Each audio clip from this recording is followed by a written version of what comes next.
Welcome to Horror Flicks and Music Mix podcast. We are your hosts. I'm Dustin. And I'm Kevin. Today we're interviewing John Kinsner, who is the founder and producer of Black Ink Presents. John, how are you? I'm great, guys. Thanks for having me on. I'm excited. Absolutely. So we always like to do a little quick intro, and please fill in any gaps if I miss anything. I try to, I know you sent us, forwarded us some stuff, and I just try to really break it down to the nitty-gritty so we can ask you more questions about it. So John Kinsner is the founder and creative lead of Black Ink Presents, producing large-scale live-to-film concerts as well as other music events. His most recent project, Evil Dead in Concert, has gone to at least 50 cities across the United States, bringing the cult classic film with a live ensemble and a reimagined original score by composer Joe LoDuca. Joe LoDuca. Perfect. Prior to this, John collaborated with the Jim Henson Company for Labryrinth in Concert, and that's the coolest thing I've ever read in my life. I love Labryrinth. It's a childhood favorite of mine. I hope you guys do that again because I will be front row immediately. Oh, it's coming back for the 40th. Oh, it's so cool. I love Labryrinth. For sure. Oh, anyway. Alongside this, John has produced and developed tours for Live Nation, AEG, Sony Masterworks, Disney, Fifth Season, and more, producing numerous full-scale tours and events, award shows, and more alongside companies with Disney, Paramount, Sony, Dick Clark Productions, and even the great Danny Elfman. Welcome, John. Oh, man. Anything I missed in there that you want to... I was a 6th grade spelling bee champ. Oh, that's missed spelling bee champ. Yeah, I remember when I was in the spelling bee, I got it was onomatopoeia. I got it wrong. Yeah. I was out. Yeah, that death by onomatopoeia. Mm-hmm. That's funny. All right, well, let's move along with this. First and foremost, we ask everybody this. What is your favorite? Well, you actually get a two-part of this. What is your favorite horror movie, and what is your favorite film score? Okay. I mean, boy, God, you really just lead in with the sledgehammer. Yeah. Mm-hmm. So I think like just my personal favorite horror movie, because I think it had like the most psychological impact for me, and I saw it at just like the exact right moment in my young life, was The Exorcist. Uh-huh. You know, it's a great movie. I mean, it's just, and it hits all these like crazy notes, and I'm such a fan of the genre. And when I say that's my favorite, it's my favorite, but it's like followed very closely by several I right? Mm-hmm. Which I think is probably the case for every horror fan, you know? Yeah. My two, I have two personal favorite scores, and they're on really opposite ends of the spectrum. So my very first favorite score, and the first score that I ever heard that got me thinking about movie music, was Ennio Morricone's From the Good, the Bad, and the Ugly. Ooh. Whoa. I saw that movie as a little kid, and like the music in that film just like really helps like move that story along. And that was the first time I was like understanding of like character themes and that nature. So that was like my first love in terms of like film scores. But then later in life, and on a much like deeper and more personal level, my probably favorite score that I listen to all the time, like, and I'm not even joking, is the score that was created by Daft Punk for Tron Reloaded. Oh, yeah, that one's great. Nice. You know, I love the story of that score. Like, I live in Los Angeles. They came to Los Angeles. They rented out a house, created a studio in the basement of that house. So many of the sounds that you're hearing on that score were invented in the basement of a house in Silver Lake. And they just like poured all of themselves into that score. And it's a phenomenal score. Mm-hmm. I love Daft Punk. Yeah. Oh yeah. Who doesn't? It's awesome. And so, but generally speaking, I am like just such a fan of film music across the board, you know, and it's that love that like took me to, you know, I had done other projects like Ghostbusters and Nightmare Before Christmas and The Grinch and Love Actually, but Labryrinth, I was like, yo, like That's so cool. this has to happen live. And so I'm just so thankful and privileged that we were able to like make that happen.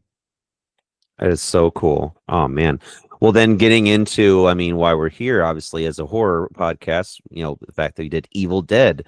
So what inspired you to choose Evil Dead for your concert live experience? And what was your main goal putting it together in the first place? Like, what was it like? Yeah, Evil Dead, we should do it with this film.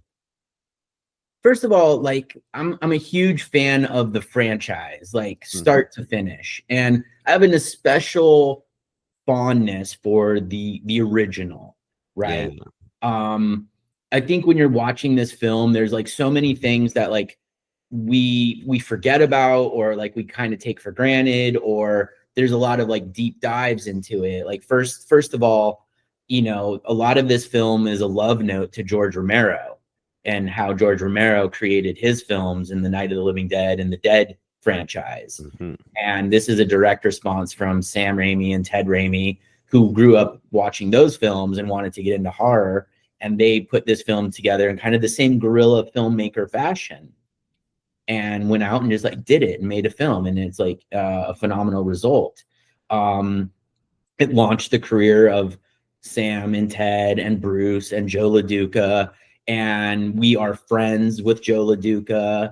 A few years ago, I produced at the Stanley Hotel in Colorado a thing called Bruce Fest, where we brought Bruce Campbell out and we celebrated Bruce and everything about his catalog as an actor.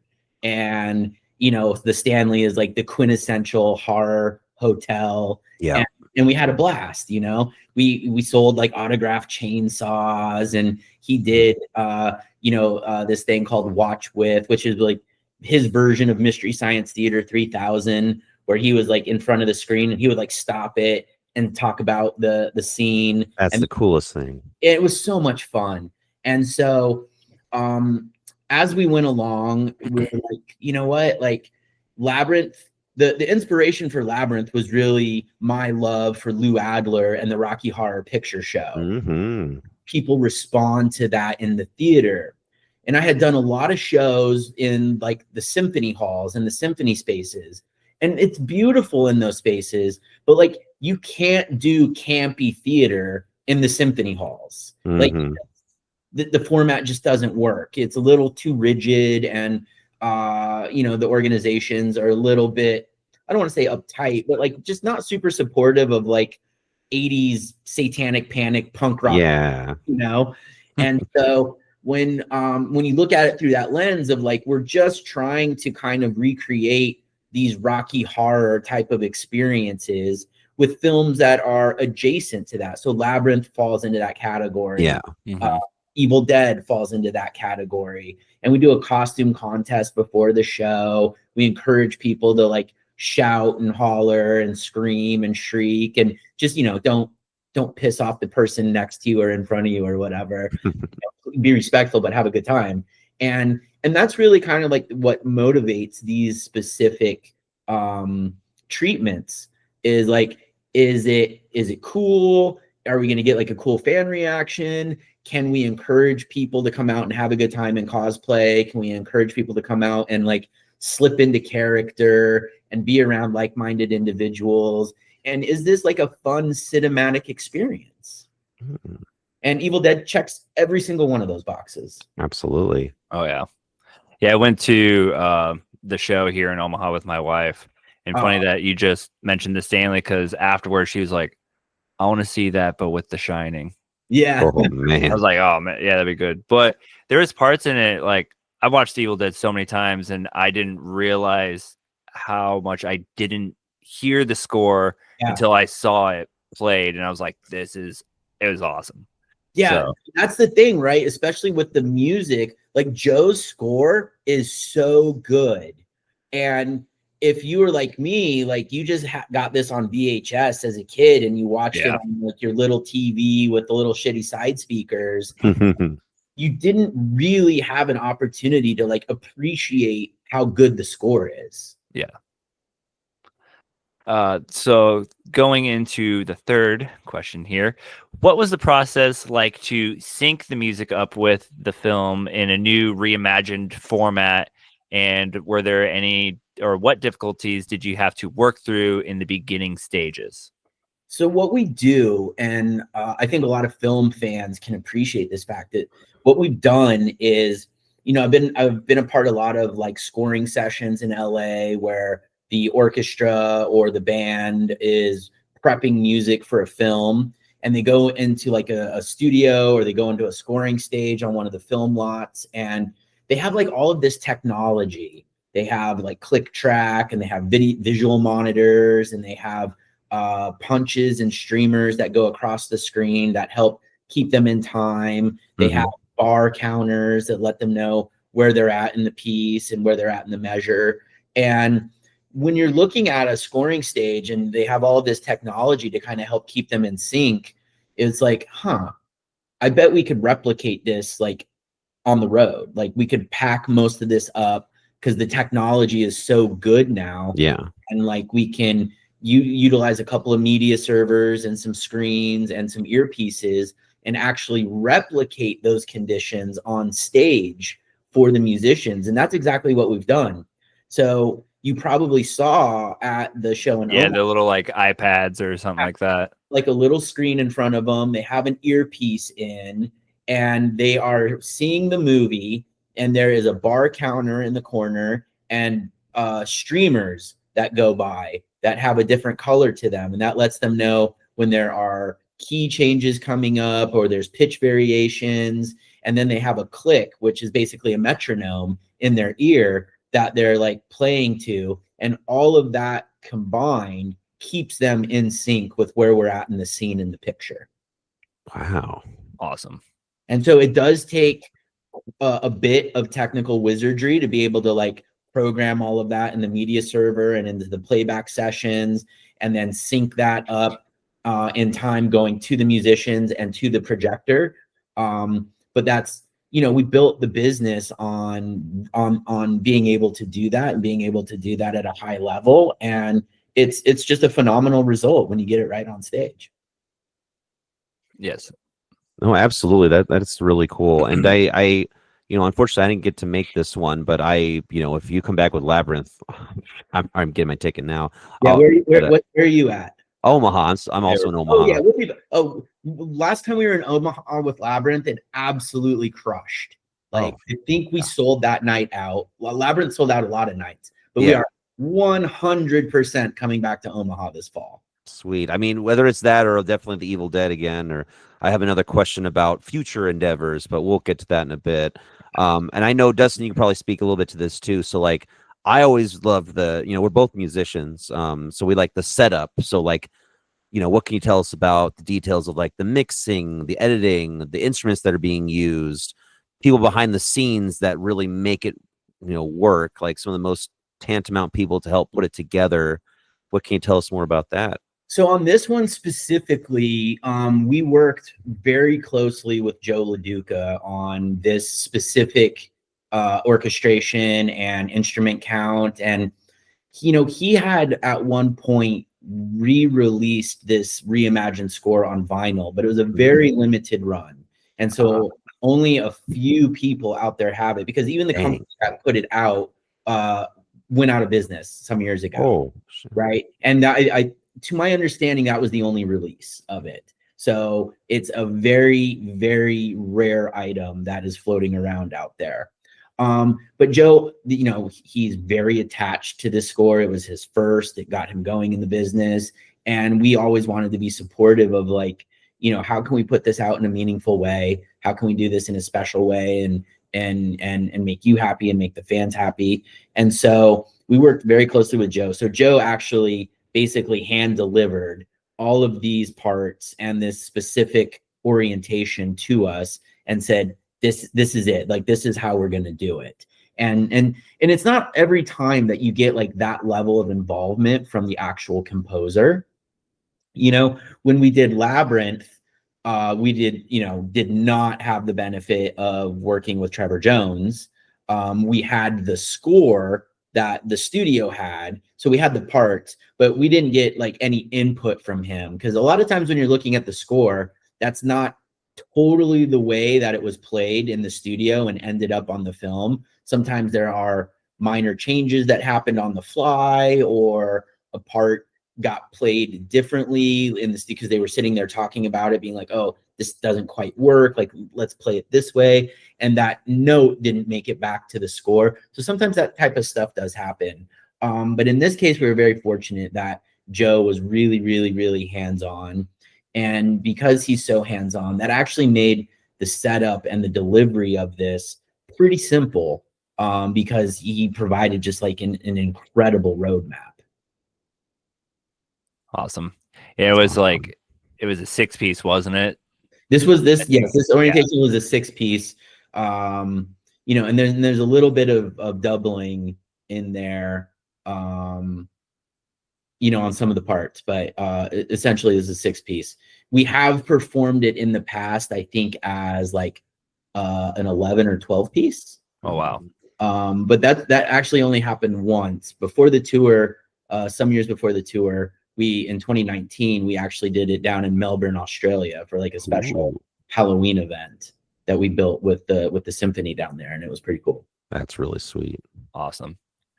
Let's see here.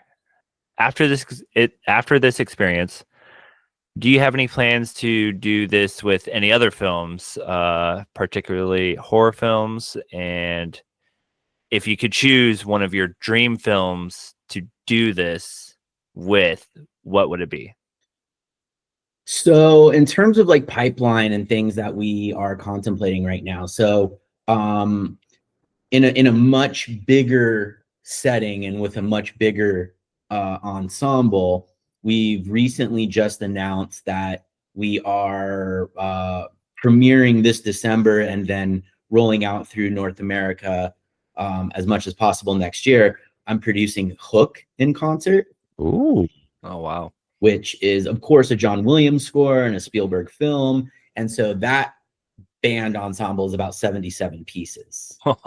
It's pretty big. That's a lot. It's big, but that's John Williams, Yeah. Like, he's the guy. Like there's no greater film composer in maybe any generation than John Williams. He's going to be regarded in the same echelon as like Mozart or Brahms or Dostoevsky and these level of names. So when we had the opportunity to like do that one, like I leaped at it, because first of all, I'm a huge fan of Hook and Robin Williams and that whole ensemble and the whole Peter Pan story, and opportunity to work on a Spielberg film with a John Williams score is, they're not just like floating around out there. So we're rolling that out next year. And what I will tell you is that one that we have in development, that we're hoping to bring out for the anniversary. There's still some work to do. So I hope I'm not like speaking out of line, but it is, we're not there yet, but it is a goal of mine and something that we're working toward, and hopefully we get there, to do The Fifth Element in concert. Oh, that'd be that's awesome. my favorite sci-fi film of all time. I had that on VHS.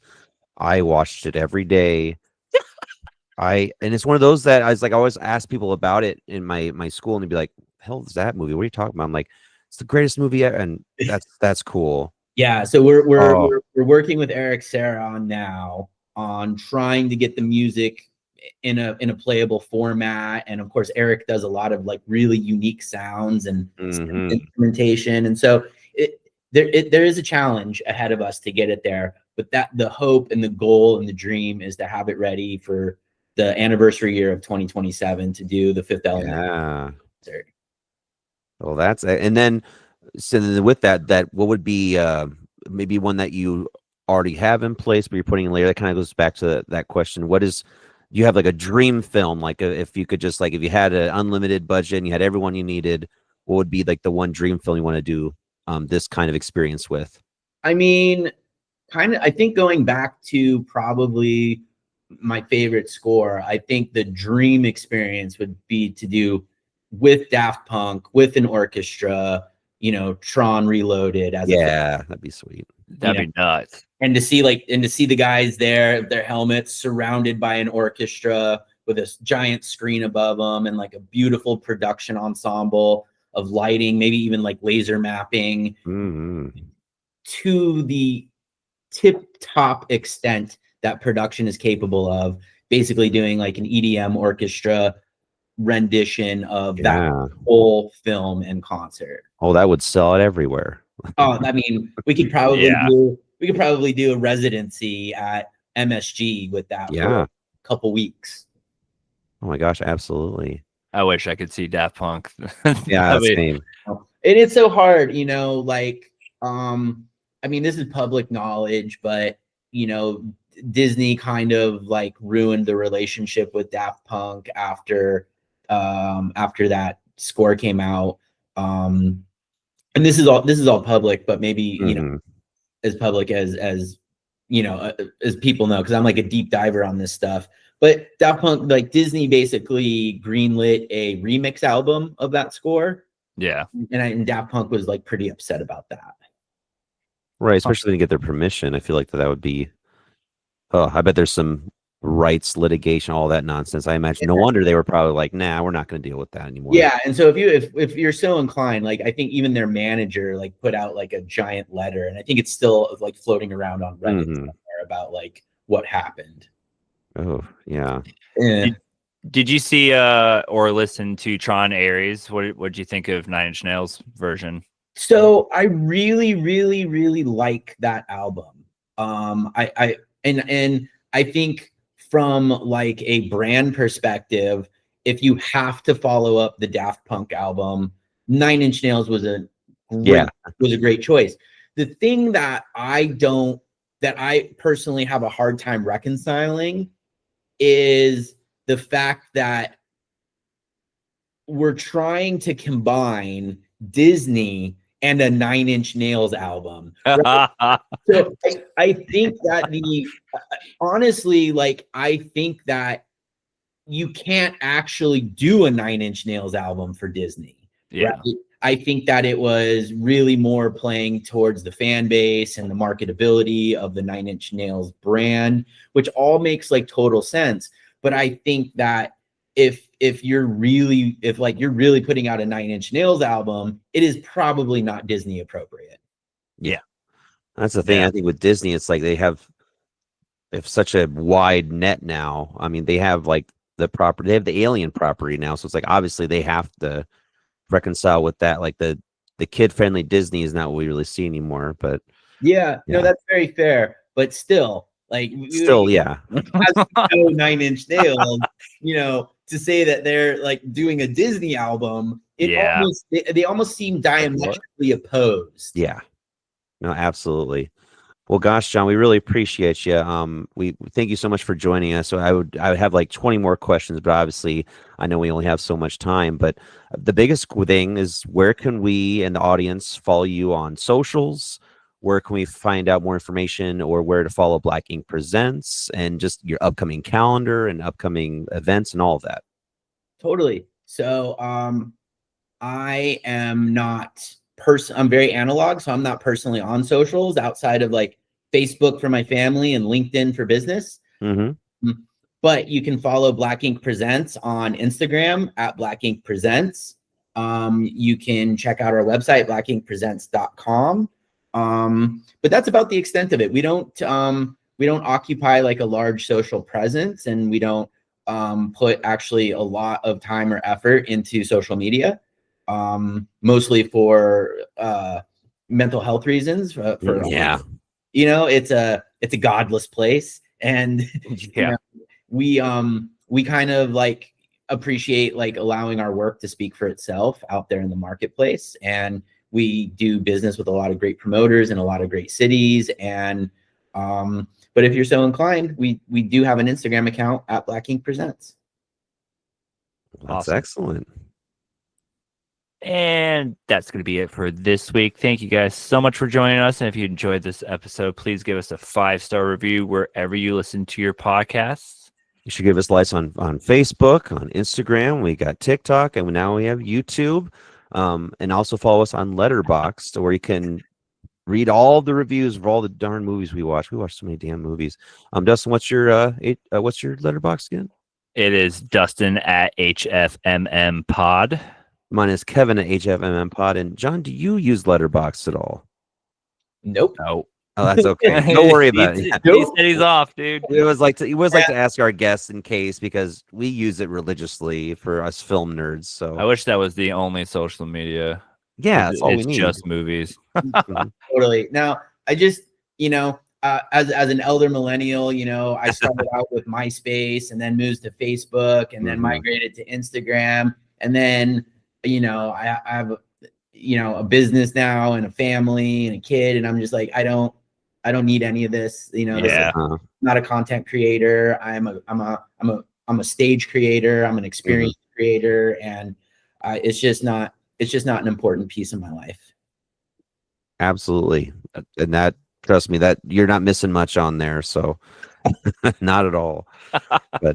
But yeah, we really appreciate you joining us, and we cannot wait to have you come back through for any of these shows, whether it's Labyrinth, Evil Dead, or obviously, oh man, Fifth Element. Oh, that's gonna be a birthday gift to myself. That's Well, I'll let you know and reach out anytime. I'm happy to come back anytime, guys. Awesome. absolutely. Thank you so much. Have a good night. You too. Yeah, have a good one. Bye. All right, man, we're good on timing. On our next episode, let's find out here. Say, what are we doing next? I think we're going to go back, travel back to 2000, and it's the end of the year, so we're going to be. What do you think about putting together like a 2025? I think absolutely. I Where are think we as we get into the end of October and December, we will be covering 2025 films, but then we do need to cover our always annual Christmas themed horror movie. Maybe we should do Silent Night, Deadly Night Part 3 or something. Yeah, we should. I've actually never seen that one, and it looks too bonkers. I'm like, I kind of want to see it. There's like 6. I want to say there's 6 of them. I've seen 4. At least. I think there's 5. I don't remember. I think I watched 4 and I was like, I'm done. We only have 3 episodes left for the year 2000. Oh, okay. We'll get that down, Pat. What are some of the films we got coming? My God. Yeah. Uh-oh. Okay. So we have the Blair Witch Project 2, Book of Shadows. Oh, man. Paired up with Urban Legends Final Cut. So, wow. Oh. And then we have Hellraiser Inferno paired up with Leprechaun in the Hood. Yes. I am so excited for Leprechaun in the Hood. I'm What? so excited. Yep. I am so excited for it. And then we have Lost Souls paired up with What Lies Beneath. And What Lies Beneath is that film, and now I remember it's with Harrison Ford and Michelle Pfeiffer. Oh, all right. Wait, no, Michelle Pfeiffer's still alive. I'm sorry, that's Diane Keaton. Oh, R.I.P. I think Cameron said he wanted to come on for What Lies Beneath. Yeah, I'd love to watch. Gotta get the cam back. Gotta get the cam back. That's left 3 episodes left for 2000, and yeah, we'll fast forward 25 years to this time, and then gosh, where we go next, I guess we'll have to find out in the year 2026. What? I know. Will it be the 2010s? Will we go back to the 60s? Will we go to the 40s? Who knows? Do we do? All right, audience, you got to help us out. What do we do? Yeah, do we do 2010? That would make the most sense. Do we do? I'm curious. I'm curious. Because we started in 60. We've done 60, 70, 80, 90, 2000. Thank you, everyone who's still listening to us think out loud. We'll edit this. I'll keep it in there. I'll keep it in there. Yeah, we'll take suggestions. Here's some I don't even know what you call it. But yeah, Just Leprechaun in the Hood, though. B-roll footage, a little snippet of the future, and yeah. Or snippet of the past. Till then, stay spooky.